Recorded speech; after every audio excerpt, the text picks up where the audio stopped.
Welcome to Parlay Power Hour for September 20th, 2021. This is the Electric Factory. We're coming off a huge weekend of football betting. We got baseball finishing up the regular season. Got about 2 weeks left. Then it's all football here on Parlay Power Hour. Sports 20 RF risk-free bet on Caesar Sportsbook. Lock that up, guys. This is the best show in the world, Grant. It's the best freaking show in the world. How you doing today?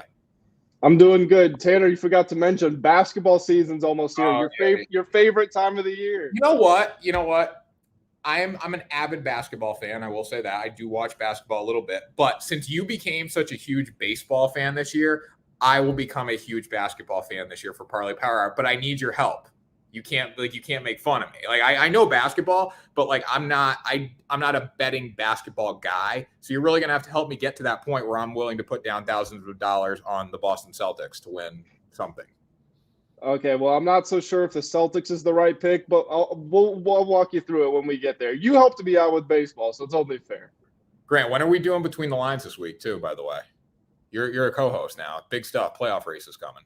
I am a co-host. Tomorrow night, potentially. I've got a super, super busy week with between school stuff and work for the network, but Tuesday night I think should be okay.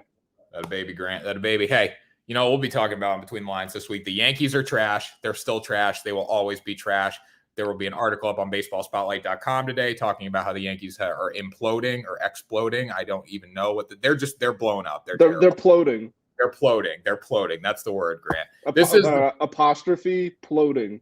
Ploding. Yeah, ploding. We're going to start a new word here for the Yankees because they suck. All right, this is the best hour of your day. Subscribe to the network as usual. We got Monday Night Football, and we got a shitty slate of baseball games today, so we're doing the best we can do here. We'll start with G-Money. Blue Jays on the money line versus the Rays. I will say one thing, Grant, before you talk about this bet.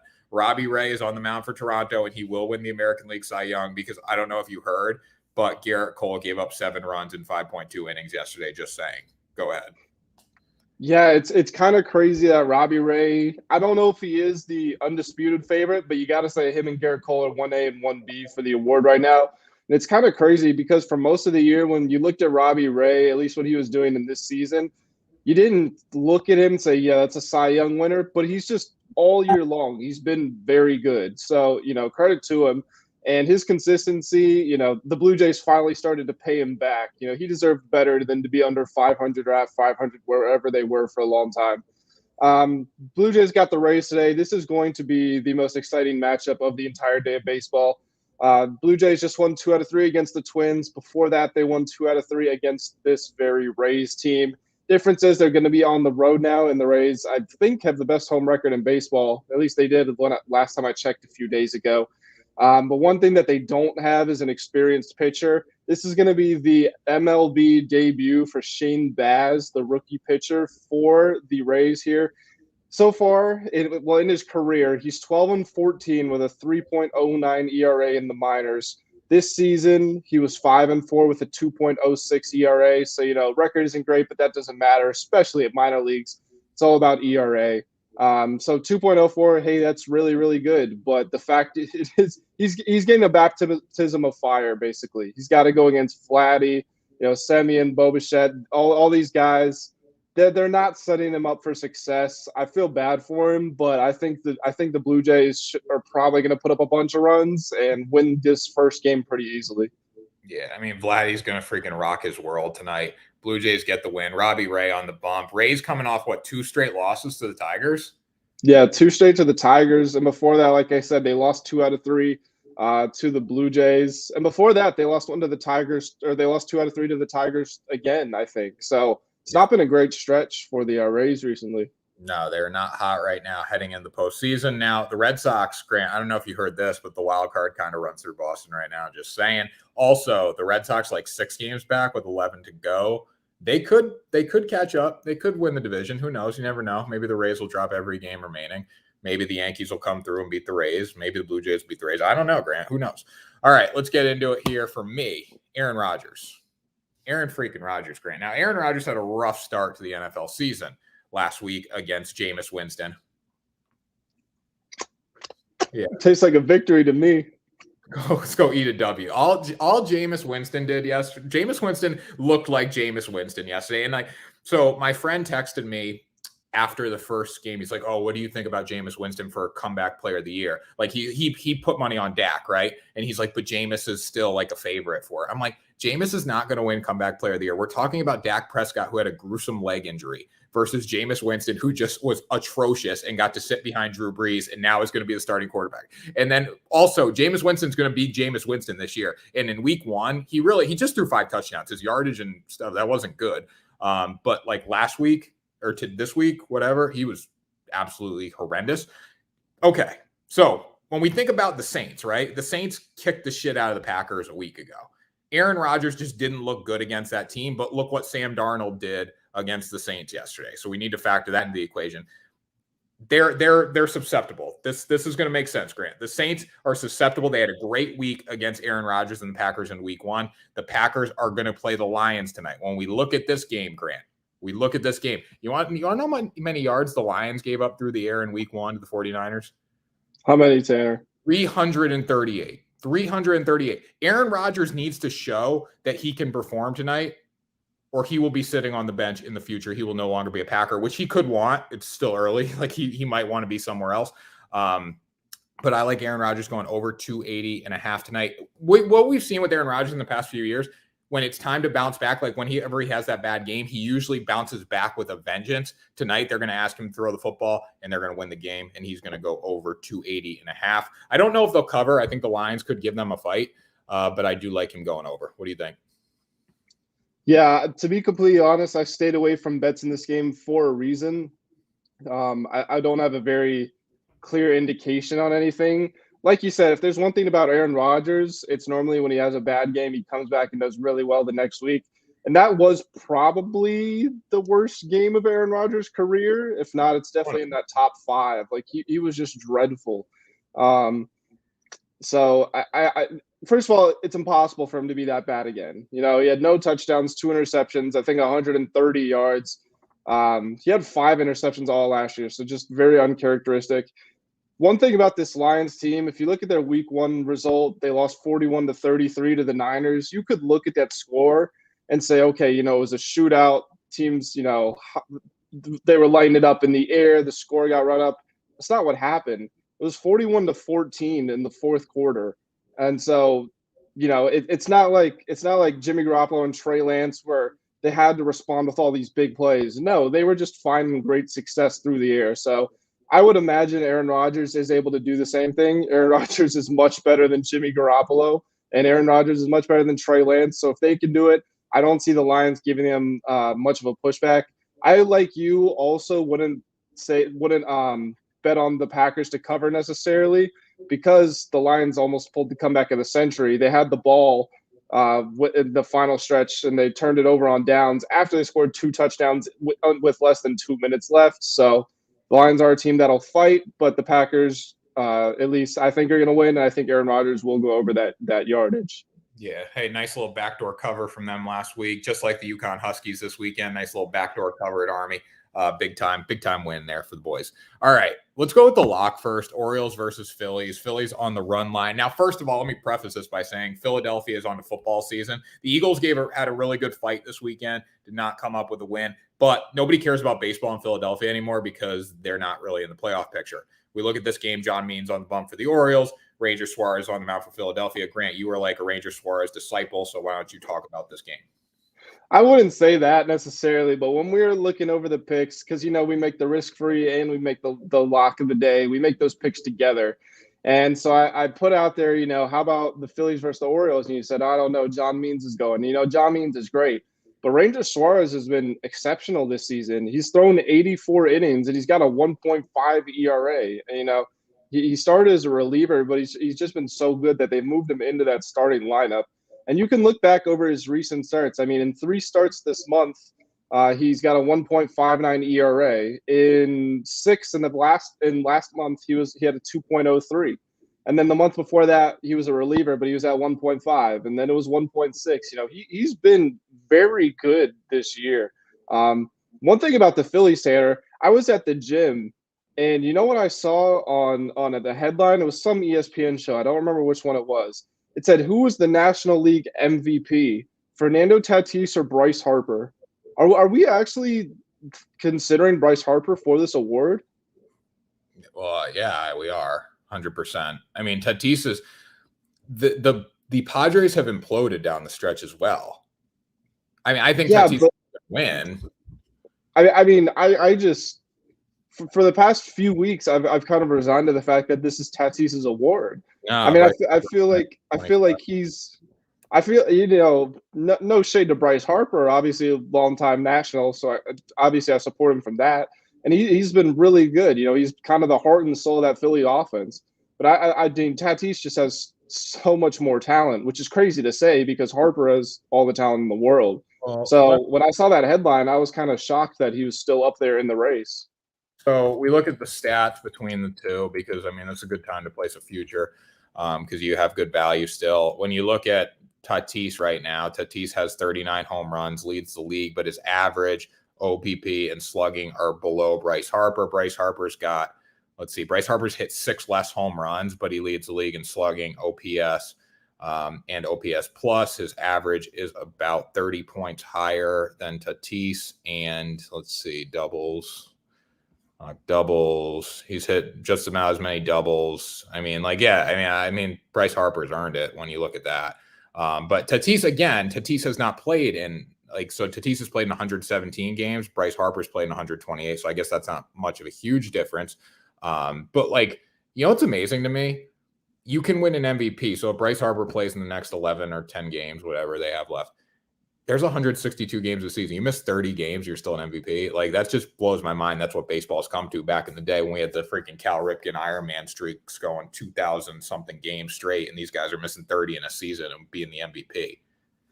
Maybe the Phillies win if he's not. Maybe the Phillies win the division if he plays in every game. Who knows? And Bryce Harper didn't heat up till late. He was kind of slow early, and then he got hot. Yeah, I agree. I don't know. That's just something that I thought was interesting, something to watch. But wrapping it all up here, the Orioles are the Orioles. They're 47 and 102. They just got swept by the Red Sox. Before that, they were on a 6-game win or loss streak, interrupted by 1 win over the Yankees because the Yankees suck. Phillies, I think, get this one done. Respect to John Means, but your team around you stinks. Definitely. All right. So we look at this final game here. This is our risk bet. And I don't know if this is even a risk bet because the Yankees they have died. They have slowly died throughout the season. You're loving this. I am loving it, Grant. Listen, honestly, I would rather face the Yankees in the wild card just because I would love to beat them in Fenway. It would be very good. It'd be satisfying. But also, I don't think the Yankees will be there because we look at what they did over the weekend. All right. So they played the Indians. Well, first of all, let me start with let me just go through the whole Yankees season. All right. The Yankees had this savage roster, right? And then the savage roster didn't really play that well. They hung in there, they were okay. They imploded late a few times and they got really hot. They got really, really hot. And everyone's like, the Yankees are back and the Red Sox are done. But the thing about the Red Sox is they're just a team of freaking fighters, G-Money. Just a team of fighters. Doesn't matter. You give us COVID, give the whole freaking team COVID. We'll still make the playoffs. With the Yankees, they got really hot and then they just fell off a cliff. All right. And they're just still falling, Grant. They're still falling. Everyone thinks they're going to wake up. They haven't wake up. We look at what they did this past weekend, Grant. Cleveland Indians, they come out, they beat them 8-0 in game 1. And then they proceed to lose 11-3 in game 2. And the worst loss, and this isn't just a loss on the record, this is a loss mentally. Okay, when you stick Garrett Cole on the mound, your ace. You stick the best pitcher in base, one of the best pitchers in baseball on the mound, and he freaking lets up 7 runs in 5.2 innings to the Cleveland Indians. And they got the Indians have some hitters. Don't get me wrong. I saw them play in Fenway a few weeks ago, and they hit the shit out of the ball. But you're sticking Garrett Cole on the mound in a game that you have to win. You have to win that game, Grant. And he lets up 7 runs in 5.2 innings. Are you freaking kidding me? Are you kidding me, Grant? What was your thoughts on that? We were texting about this over the weekend. You know what's interesting to me about Garrett Cole? Do you have his ERA for the year pulled up by chance? I will get it right now. You keep talking. Okay, what I was going to say is that I feel like, Garrett Cole will have 3-4 games where no earned runs, 1 earned run. And then I feel like he's always prone to these 5, 6, 7, 8 run outings.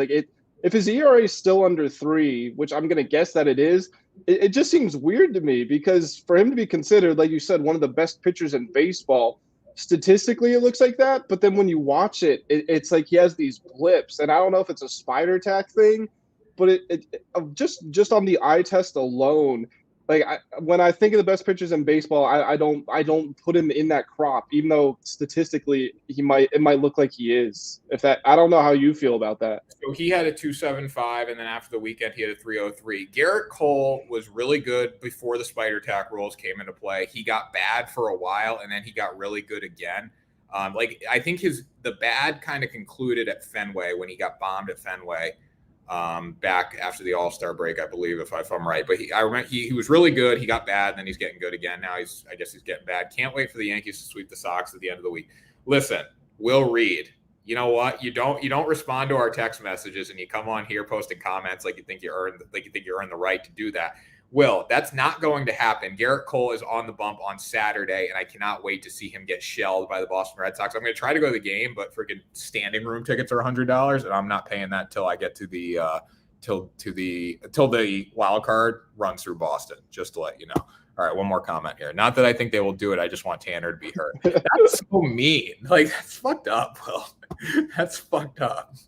Tanner, let me bring it home on the game. So this Rangers versus Yankees game, we've got AJ Alexy going against Nestor Cortez. AJ Alexy, kind of like I was talking about Baz for the Rays, this is only going to be his 4th professional game. His debut, 5 scoreless innings. His next appearance, 6 scoreless innings. His 3rd of 3 appearances, 6 earned runs in 3 innings. Astros won that game 15-1. So he started off pretty good. Obviously, he's got talent. You know, any rookie, any pitcher is susceptible to getting exposed by the Astros because that's kind of what they do sometimes. I'm not going to hold it over a rookie. It's definitely possible that he goes in there and locks the Yankees down, especially when they don't have a lot of confidence going right now. Yeah, 100%. I mean, especially it's in the Bronx too. It's going to be a hostile environment for the New York Yankees. That's what it comes down to. It's a road game for the Yankees because they have more pressure at home right now than most teams ever will on the road, excluding the playoffs. Yeah, I mean, if you like, I'm gonna watch Monday Night Football at 8, but like from 7 to 8, I'm tuning into this game for sure, and I'm gonna be listening to it for sure because it's an away game for the Yankees. When shit goes bad in the Bronx, there's nothing like it. I wish I could be at this game in person tonight because I would love to see the Rangers beat the Yankees and see how the people respond in New York. All right. That does it, Grant. Final thoughts. Final thoughts. Well, this isn't even a thought, Tanner. I just want to know which do you dislike more? Do you dislike Javi Baez or Yankees fans? You know what? I don't hate Yankees fans. I should rephrase. I don't know if I've said I hate Yankees fans. When I look at the Mets are coming to Boston this week too. I'm very excited about that. But when I look at Yankee fans, I think they are very passionate. I think they support their team. But the stupid part about Yankees fans is they talk from the bottom. Like they're still talking. They're like still talking. We'll be back. We'll be back. You're not going to be fucking back. Like you're done. You're dead. You were dead. If you lose to the Rangers tonight, you're dead again. Like it's just going to keep getting worse for Yankees fans. But I will say I love the enthusiasm that they bring, but they're stupid. Did you see what the New York media did too, by the way, to Zach Wilson? They asked if he was seeing ghosts. No. There's 4 interceptions. They're like, hey, were you seeing ghosts out there? And he was like, no, it wasn't seeing ghosts. So like they don't like New York just doesn't give a shit, which I love. But also it's very annoying at the same time. So what you're saying is you do hate Javi Baez. Javi Baez sucks. Like the fact you've been in New York for, you know what? You're like, that's the thing about New York. You have to perform in New York. Javi Baez doesn't perform. He gets booed and he gets like butthurt about it. No, Javi Baez. That's not how it works. You're paid to hit the baseball. Go hit the freaking baseball. I'm paid to freaking make shows and write articles. That's what I'm doing, Javi Baez. I'm not complaining about it if I don't do a good job because that's what I'm paid to do. You're paid to go hit the baseball. Fans pay your salary. Go out, hit the freaking baseball. All right. Well, I'll give you a moment to catch your breath. My final thought, I'll take it to the NFL here. It was a really bad week for young quarterbacks, and that's to be expected. Just for anyone young playing that position, period. Trevor Lawrence is the golden child, the best prospect since Andrew Luck, and he has 5 interceptions in 2 games. If you think back on Trevor Lawrence, you probably don't think he has that many in his entire collegiate career. So one thing that I am actually very excited because of that to watch is I like that there's a lot of good defenses right now. I think that, as much as I enjoy that Monday night classic where I think it was 51-48 between the Chiefs and the Rams. I'm all for these 10 to 14 games too. I think that's at the professional level. I feel like that defensive intensity sometimes go missing. That's why people love college football so much. So I'm definitely excited to see what happens this season. I think we're about to have one of the most competitive NFL seasons we've had in a long time. All 4 teams from the NFC West might make the playoffs. That's just kind of a good encapsulation of what is to come. Yeah, definitely. So my final thought is shout out to Lamar and the Baltimore Ravens last night for finally taking care of business against the Chiefs. That was fun to watch. Great job by Lamar Jackson. Also, if you are a Virginia Tech fan, Grant, I'm going to give you some free advertising right here. You got to go read Grant's article. I don't read a lot of Grant's articles. I'm going to be honest, but I read this one and it was amazing. So I'm probably going to start reading more. Go check it out. Sons of Saturday, Grant, right? Yes, sir. Thank you, Tanner. Go check it out. It's about how Virginia Tech lost to West Virginia and how Fuente needs to get fired, basically. So go check it out. Very good article. Nice job, Grant. Thank you, Tanner. Did you see Harbaugh ask Lamar if you wanted to go for it on 4th down? Yeah, I saw that. He's like, you want to go for it? He's like, for anyone who didn't see it, it's the end of the 4th quarter. Ravens are up 1 at this point, I believe, right? Yeah. Or were they trailing? I don't know. It was dicey. Okay. Yeah, it ties the game. And Jim Harbaugh covers his mic, and he walks out the field. He goes, Lamar, do you want to go for it? And Lamar's like, hell yeah. And they go for it, and they get the 1st down. But Aaron Rodgers is eating his heart out. If you punt there to Patrick Mahomes down 1 and give him a minute with the ball, you're probably going to lose the game. So it's like, if you give him you give him the ball on there, I think it was like their 45-yard line or whatever, you're going to lose for sure if you don't get it. But if you punt, you're probably still going to lose. The way the game was, it was 46-45 game, right? 36-35. 36-35. So still a high-scoring game, right? You're going to lose. But anyways, Yankees are still trash. That was Parlay Power Hour, Grant. Let's sign it off here. 1 thumb, 1 finger, 1 pinky, all love. See you tomorrow for another episode.